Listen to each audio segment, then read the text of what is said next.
श्रीनवग्रहस्तोत्रम् जपाकुसुमसङ्काशं काश्यपेयं महाद्वितीयं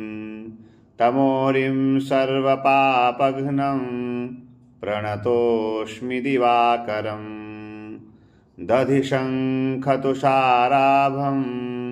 क्षीरोदार्णवसम्भवम् नमामि शशिनं सोमं शम्भोर्मुकुटभूषणं धरणीगर्भसम्भूतं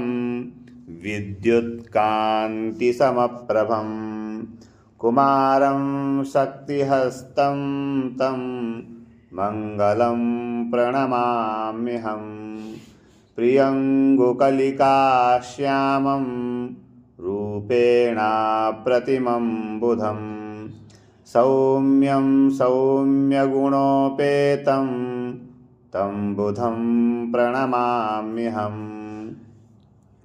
देवानां च ऋषीणां च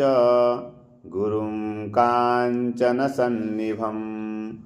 बुद्धिभूतं त्रिलोकेशं तं नमामि बृहस्पतिं हिमकुन्दमृणालाभं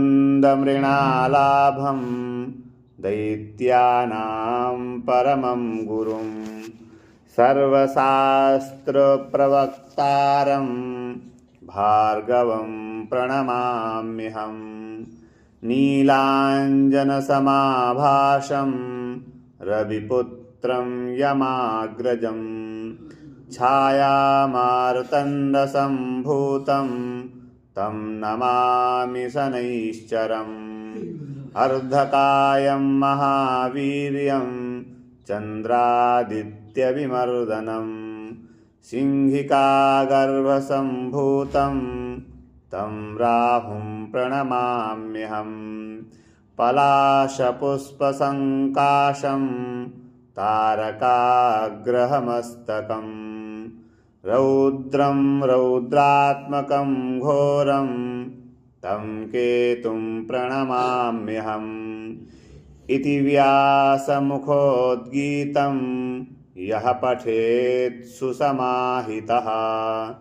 दिवा वा यदि वा रात्रौ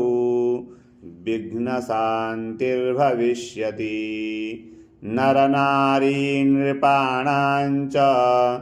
भवेद्दुःस्वप्ननाशनम् ऐश्वर्यमतुलं तेषाम् आरोग्यं पुष्टिवर्धनम् श्रीमहर्षिव्यासविरचितं नवग्रहस्तोत्रं सम्पूर्णम्।